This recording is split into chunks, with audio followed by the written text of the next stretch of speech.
everyone, welcome and welcome back to my channel. It was another vlogs. It was what I eat in a day series at days of 26.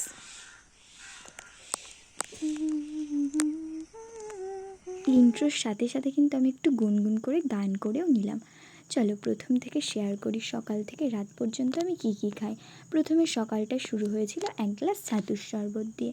তারপর সকালের মেনুতে ছিল ভাত, আলু পটলের তরকারি আর ঝাল ঝাল চিকেন কষা।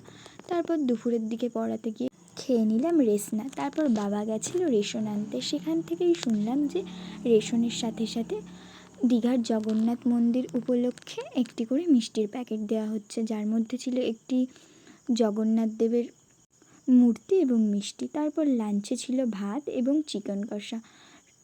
আর বিকেলের দিকে একটু ঠান্ডা ঠান্ডা কিছু খেতে ইচ্ছা হচ্ছিলো, তাই খেয়ে নিলাম একটা আইসক্রিম। আর সন্ধ্যার দিকে তো আমার ভাজাভুজি ছাড়া ইনকমপ্লিট, তাই নিয়ে নিলাম কুরকুরে। আর ডিনারে ছিল সকালের কিছু অবশিষ্ট মাংস, আর মাংসের ঝোল বেঁচে যাওয়ায় আমি বানিয়ে নিলাম চিকেন চাউ। চিকেন চাউটা খেতে অসাধারণ হয়েছিল। That's it for today. ভিডিওটি ভালো লাগলে সাবস্ক্রাইব করে দিও।